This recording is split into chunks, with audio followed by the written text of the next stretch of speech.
I posted a throwback pic from our honeymoon. Cute moment. Sweet caption. My mother-in-law commented, "Glad he finally smiled for a photo. He looked miserable in the wedding ones." I thought about deleting it. Instead, I replied, "Probably the tight tux. Or the tight company." She didn't like that. But I slept great that night. I'm a 41-year-old woman from Pittsburgh. I've been married to my husband, Alex, 43, for almost 4 years. We met in the least romantic place possible, the basement of a community theater. I was handling lighting and stage setup, and he was the lead in a small play. We hit it off right away. He made me laugh, listened when I spoke, and made me feel like I mattered. You know how rare that is? Things moved fast. Within a year, we were talking about marriage. Another year, and we were engaged. I'll be honest, I wasn't one of those girls who dreamed about a big wedding. I wanted something small, personal, meaningful. That's where the problem started. His mom, Barbara, did not like that plan. Barbara is the kind of woman who always has something to say, especially if it makes her the center of attention. Her voice is high and sharp. Her opinions are just honest. She has this way of making compliments feel like insults. She's very real, she told Alex after meeting me. What does that even mean? She had her heart set on a massive church wedding followed by a formal banquet. But Alex and I chose a cozy outdoor venue in the Poconos, a garden ceremony with string lights, local catering, and acoustic music. About 80 guests. Nothing flashy. No gold chairs, no chocolate fountains. Just us and the people who mattered. Barbara hated it. From the start, she acted like she was being punished. She complained about everything: the venue, the lack of a full bar, the cheap invitations. She made several comments about how I must have been cutting corners to save money. I caught her once whispering to her sister, "Well, this is what happens when the bride handles everything herself." The cherry on top? She showed up in a white, yes, white, floor-length gown. It looked like it could have been a second wedding dress. I stared at her for a good 10 seconds, speechless. She gave me a little shrug and said, "It's ivory. Don't worry, sweetheart." Alex was pissed, but tried to keep the peace. I swallowed it and smiled through the whole day. In almost every single photo from our wedding, Barbara looks like she just bit into a lemon. Dead serious. She didn't smile. Not once. Even during the mother-son dance, she looked miserable. We went to Maui for our honeymoon. 7 days of sun, food, snorkeling, and just being in love. We laughed a lot. Ate too much. Got sunburned. Made friends with a couple from Portland who we still talk to. One night, we went to a traditional luau. There was music, dancing, fire twirlers, the works. Alex pulled me close during one of the slow songs, and someone nearby offered to take our photo. It turned out perfect. He had his arms around me, and we both had huge, relaxed smiles. It was one of those candid shots where you can actually feel the happiness in the image. No makeup, no posing. Just us. I saved that picture in a special folder. It felt like the moment everything felt right. A few months later, I was scrolling through old vacation pics and saw that photo. It made me smile all over again. I figured it was time to post it. I added a simple caption, "Throwback to our honeymoon in Maui." Pure magic that night, harmless, right? I posted it on Facebook, where most of our family and friends are. Got a bunch of likes. Friends commented hearts and said we looked so happy. Then I got a notification. Barbara had commented. It said, "Glad he finally smiled for a photo. He looked miserable in the wedding ones." I stared at my phone for a long time. I wasn't even angry right away. It was more like shock. It was so petty. Like, for what? We were past the wedding. We were married. She still couldn't let it go. I wanted to delete the post. I thought maybe it wasn't worth the drama. But then I thought, no. If she's going to keep pushing me, maybe she needs to see I won't just sit and take it. So I replied, "Probably the tight tux. Or the tight company." I hit post. Didn't even hesitate. Alex saw it later that night and let out this low whistle. He looked at me, half smiling. You sure you want to poke the bear? I shrugged. She poked first. He didn't say anything else. Just nodded. I went to sleep great that night. For the first time in a long time, I felt like I stood up for myself. The next morning, my phone was blowing up. Not just texts. Calls. Messenger pings. Facebook comments. Some of Alex's cousins thought it was hilarious. A few of my friends privately messaged, finally, and about time someone said it. But Barbara? She went nuclear. She didn't comment again. She called Alex furious. She ranted for 30 minutes about how I was disrespectful, how I was turning him against his family, how I always misinterpret her words. Alex, to his credit, defended me. Told her she crossed a line and that if she didn't want people clapping back, maybe she shouldn't throw shade first. Barbara hung up on him. Then she posted her own Facebook status. Something vague and dramatic like, "Some people don't understand loyalty. Blood is blood." Which, LOL, okay. From there, things got worse. A couple of days later, we had a family group chat for planning a reunion. It had his parents, siblings, aunts, uncles. That was the plan. It was about picking dates and locations. But Barbara hijacked it. She wrote, "I think we need to address the elephant in the room before we all pretend to be a happy family." Dead silence for 20 minutes. Then she launched into a paragraph about how she's been nothing but welcoming to me and how my disrespectful tone on Facebook was deeply hurtful and ungrateful. I sat there, stunned. Before I could even respond, one of Alex's aunts chimed in, "Barb, you literally said she looked miserable at her own wedding. That was you. Don't act like a victim now." Another cousin dropped a meme of popcorn. I finally said, "If you want me to respect you, maybe stop posting things you wouldn't say to my face." That shut it down for the day. The group chat went radio silent. No reunion was planned. Barbara hasn't spoken to me directly since. She still talks to Alex, but only when I'm not around. If I answer the phone, she asks to speak to her son.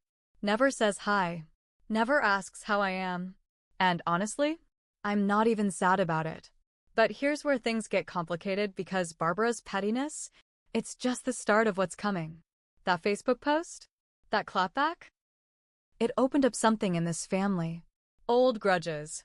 Secrets. Sides being picked. And now, things are unraveling in ways I never expected.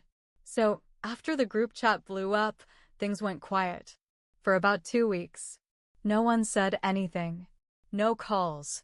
No updates. Just awkward silence. I figured maybe things would cool down. Maybe Barbara would stew for a while and then move on like she usually does. That's how it's always been. She throws shade, makes herself the victim, and then acts like nothing happened. But this time, something changed. 2 weeks later, we got a paper invitation in the mail for a small dinner party at Barbara's house. Just family. No occasion. No holiday. Just a casual gathering for good food and conversation. I raised an eyebrow. You think this is a trap? Alex looked at the invite and sighed. It's definitely something. We decided to go. Part of me wanted to see what she was planning. Part of me was just tired of all the drama and thought maybe she'd finally apologize. Reader, she did not. We showed up and the table was already set. Barbara was in full host mode, fake smile, too much perfume, calling everyone darling and sweetheart like she was auditioning for a soap opera. We sat. She made chicken cordon bleu. Weirdly fancy for a casual dinner. Then came the wine. And with it, the setup. She raised her glass and said, "To family, even the ones who forget their place sometimes." Everyone went dead quiet. I blinked. Alex shifted next to me and muttered, "Okay, here we go." Barbara kept going. "I just think respect is the cornerstone of any marriage, especially when you're welcomed into a family you didn't grow up in." She smiled at me. It wasn't kind. It was sharp. That's when her daughter, Alex's sister, Michelle, cleared her throat. Michelle hasn't said a word about any of this until now. She's usually quiet, always avoids conflict. But now? Mom, she said slowly, can we not do this? Please? Barbara acted confused. Do what, sweetheart? Michelle sighed. You know exactly what. Then Barbara turned to me and dropped the bomb. You know, I saw your mother at the wedding. She didn't even look proud. She looked embarrassed. My heart started pounding. Now we were dragging my family into it? Alex stood up, chair screeching. Enough. Barbara looked stunned. Excuse me, you don't get to talk about her family. Not after the way you've treated my wife. This dinner? This wasn't about making peace. You wanted to humiliate her. And I'm done playing along. He grabbed my hand. We left. Barbara shouted something as we walked out, but I couldn't even hear it over the blood rushing in my ears. I thought that was the worst of it. It wasn't. A week later, Michelle showed up at our place unannounced. She looked nervous. I need to talk to you, she said. She sat down on our couch, took a deep breath, and said, You're not crazy. Mom's been doing this to people for years. She tears people down and then plays innocent. But she's worse than you think. I was confused. Worse how? She hesitated. She might have meddled in your wedding. Like, more than you know. Then she told us something that made my stomach turn. Apparently, the dress I ordered for my mom, a dusty rose A-line gown from a boutique in Erie, never showed up. It was supposed to arrive 2 weeks before the wedding. Instead, my mom got an email that it was delayed due to supplier issues. She ended up having to wear an old backup dress she didn't love. Turns out, Barbara knew someone at that boutique. A distant cousin. She casually mentioned that a cancellation might be coming and that a bride's mom was being difficult about colors. Michelle didn't know the full details, but she heard Barbara talking on the phone a few days before the wedding, bragging about how she handled the mother of the bride drama. I felt sick. That wasn't just pettiness. That was sabotage. After that talk, I started looking back on other little things I brushed off before. Like the florist saying our final order had been changed last minute, we got fewer centerpieces than expected. Or the hotel reservation mix-up that made 3 of my bridesmaids have to room together. All small things. Things that seemed like normal wedding chaos. But now it felt like something else. A few days after Michelle's visit, I went looking through Alex's old laptop. We were cleaning out the office closet and wanted to back things up before recycling it. In the documents folder, I found something called Family Stuff, Private. It was locked. Alex saw me looking at it. He looked guilty. I forgot that was even on there, he said. I started writing in it after my dad died. Just notes. Stuff I didn't want to forget. And some stuff I couldn't say out loud. He unlocked it. There were entries going back 10 years. Before he met me. And Barbara? She was in almost every entry. Manipulating. Guilt-tripping. Threatening to cut him off if he didn't follow her lead. He wrote once about a girlfriend he really liked, someone his mom disapproved of. Within months, that girl was gone. Another note mentioned how Barbara threatened to fake an illness to stop him from moving out. And the scariest one? Sometimes I wonder who I'd be if I hadn't grown up with her voice in my head every single day. This is bigger than a Facebook post. Bigger than a snarky comment. This is years of control, manipulation, and quiet sabotage, and I walked into it thinking it was just about a tight tux and a sour smile. Now the question is, what else has she done? Because if she went that far just to ruin a wedding, what else is buried? And how many more people has she hurt? After reading through Alex's hidden journal entries, I saw patterns. Real ones. This wasn't just mother-son tension. It was obsession. It was control. It was like she saw Alex as her personal project, and anyone who got close to him was a threat. I sat with Alex. We talked about his old entries. He looked ashamed, like he should have done more, seen more. I just thought it was normal, he said. She was always like that. That's the thing with manipulation. When you grow up in it, it feels like air. But one entry stuck with me.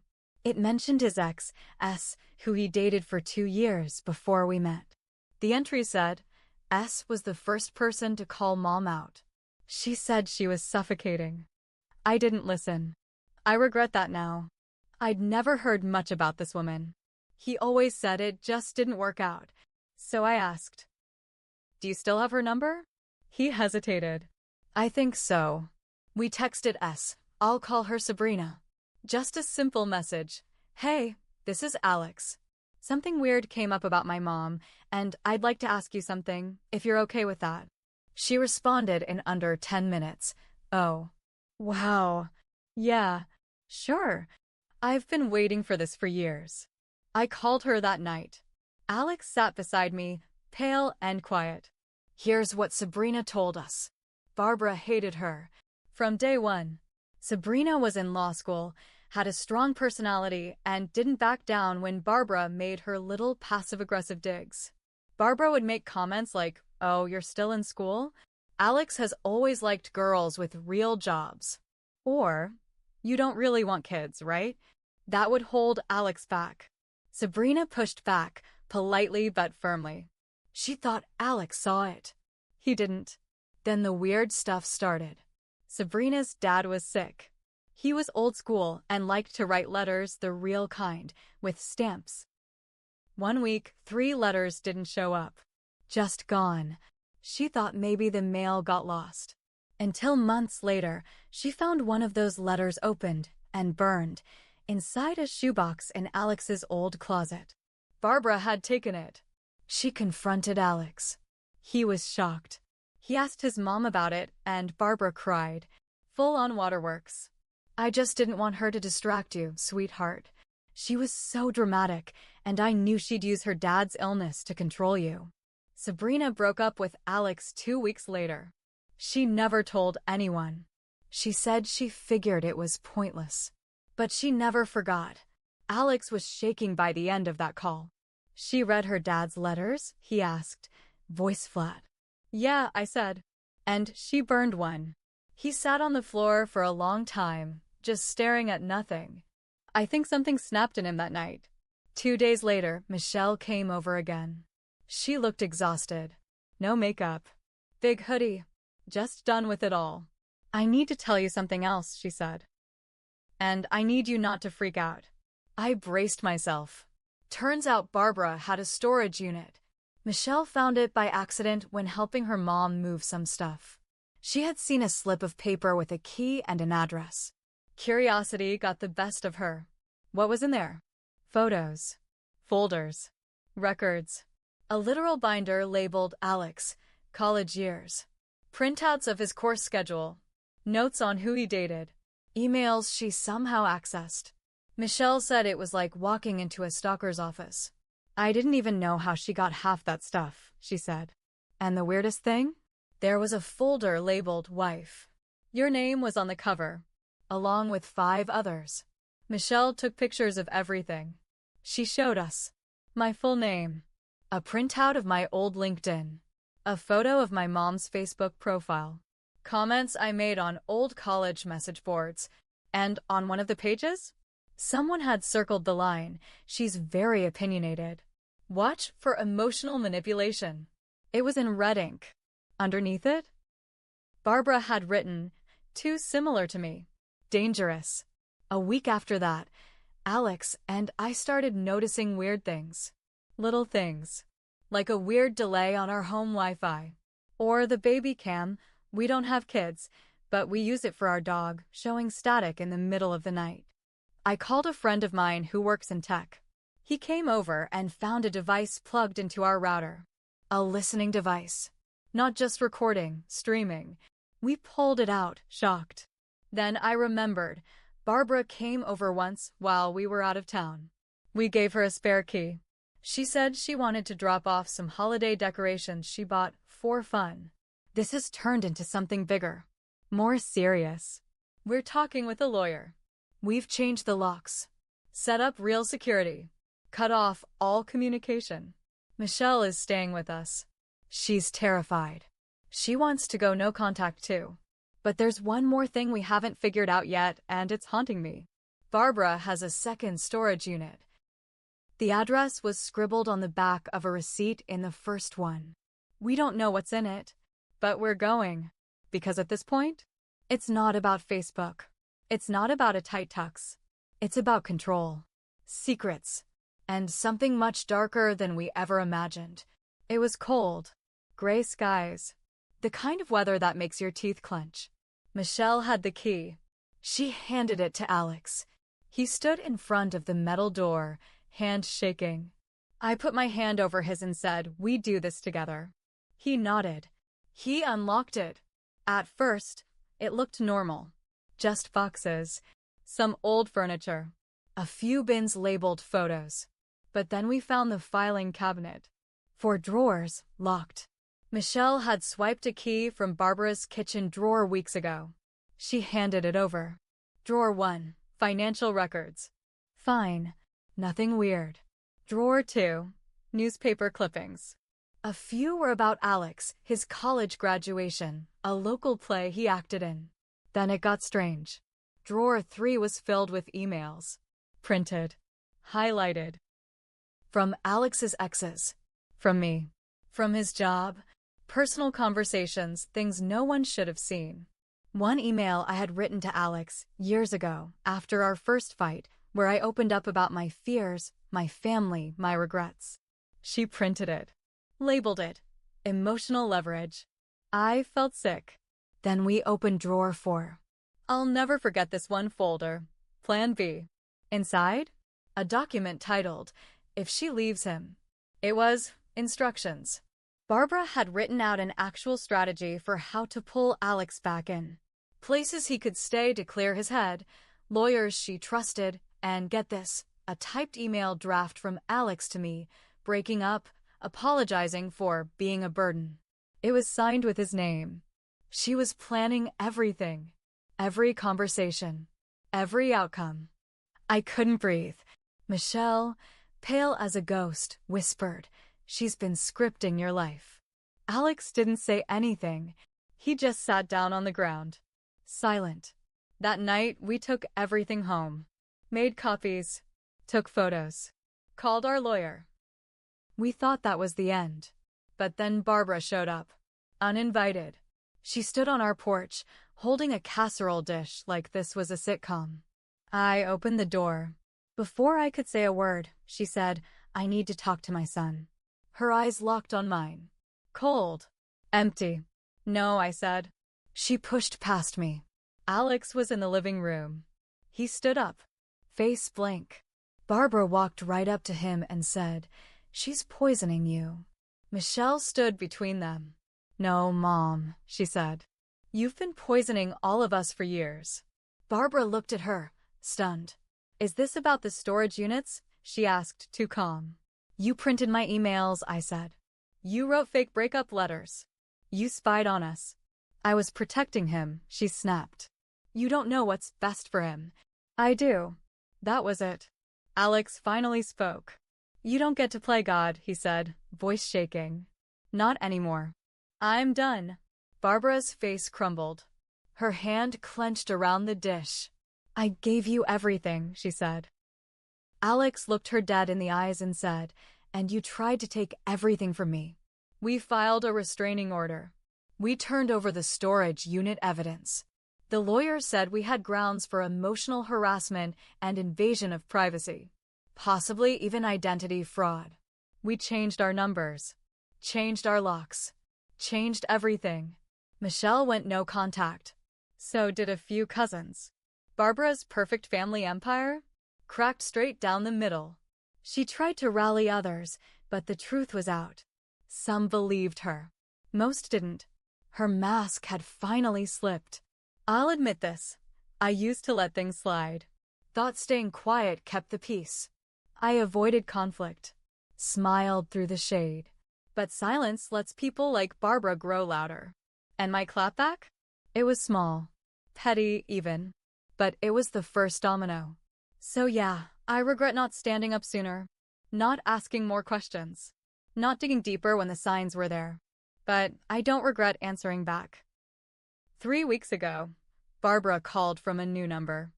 I didn't answer. She left a voicemail. It said, "I'm sorry if I hurt you. I was just trying to keep things together." I deleted it because it was never about holding us together.